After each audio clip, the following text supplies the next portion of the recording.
वालेकुम दोस्तों, मैं थोड़ा मेज़बान राज़क है तो तुसा देख रहे हैं राज़क टीवी हासिलपुर। तो दोस्तों असी अज आए हैं खैरपुर मंडी लगती है टामे वाली। तो खैरपुर तो शहर तो तकरीबन 2 किलोमीटर अगे लगती है बहावलपुर रोड से। दोस्तों असी अज खैरपुर मंडी का विजिट करें, उन्होंने रेट चेक करें। तो असी दोस्तों अज आए हैं वकास भाई को। वकास भाई को जिनके मादिया ने माशाल्लाह जो ना किन्ने मादिया लैके आने अज 20 मादिया किन्ने किन्ने महीने वाली ਹੁਣ 6 महीने चल के 10 महीने तक खड़ी है। 6 महीने तो रख 10 महीने की उम्र तक यानी कि इन्होंने को मादियाँ खड़ियाँ ने। तो माशाल्लाह जानवर इन्होंने तो मैं चेक करें पे इंशाल्लाह। तो मेरे को बढ़िया खूबसूरत जानवर नकौड़े वाले भी माशाल्लाह मादियाँ ने पे बेहतरीन कलरबाज माशाल्लाह। तो चेक करा देना इन्होंने मादियाँ बेहतरीन कलर माशाल्लाह सोहने कलर पे पार बूटी माशाल्लाह सोहने ने पे। यानी कि जो 6 महीने दी कह रहे हैं, मैं लगता है ये पट्ठा वो ने पे 5 तो 6 महीने वालियाँ। इंशाल्लाह वकास भाई का नंबर भी तुम्हें स्क्रीन पर मिलता है, इंशाल्लाह आवाज़ में भी दसे। तो जोड़े दोस्त साढ़े चैनल पर नवे ने साढ़े उन्होंने कुछ रिक्वेस्ट है कि चैनल सबसक्राइब कर दें, नाल लाइक नाल घंटी का बटन भी दबा दें ताकि आने वाली हर नवी वीडियो का नोटिफिकेशन थोड़े तक आसानी पहुँचते रहे।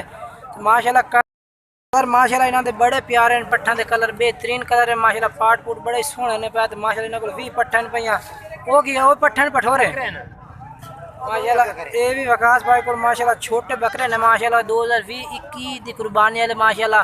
ये उन्होंने को जिनके नर ने वो पहले उन्होंने अस मादी तो विखाए तो हूँ उन्होंने नर विखा देने माशाल्लाह। बेहतरीन कलर शलर ने पे नकौड़े शकौड़े माशाल्लाह बड़े सोहने रंग भी इन्होंने प्यारे पे, बड़े खट्टे रंग ने खट्टे चीने कलर बिच माशाल्लाह सारे पठोरे। ये देखो माशाल्लाह नकौड़े शकौड़े इन्होंने बड़े प्यारे हैं पे। चेक करा दे माशाल्लाह। पठोरा का क्या रेट करना? किन्ने पठोरे?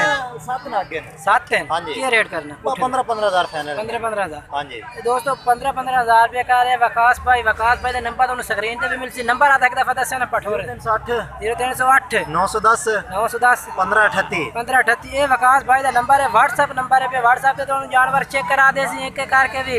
तो 7 जानवर इन्होंने यानी कि 2021 की कुर्बानी वाले पठोरे ने। पहले इन्होंने तुम पट्ठा विखाए पट्ठा तो दोबारा फिर चेक करा देवा मैं। ये पठोरे इन्होंने तुम 7 में चेक करा देते हैं 2000 यानी कि 15,000 पुठे थे मजीद तुम इन्होंने रात प्यार मोहब्बत भी हो जाए।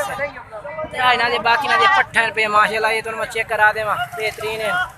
तो इन्होंने क्या पुठा मंगना पट्ठा का?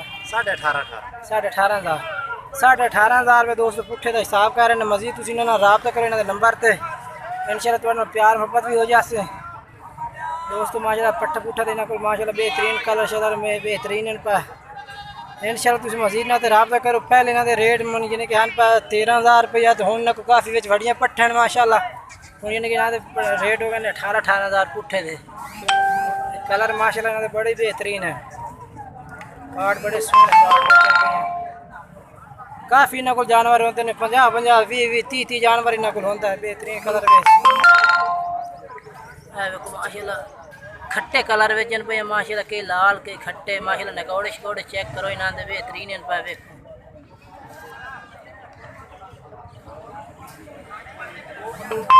वीडियो अच्छी लगे लाइक करना, सब्सक्राइब करना, दोस्तों में ज़रूर शेयर करना।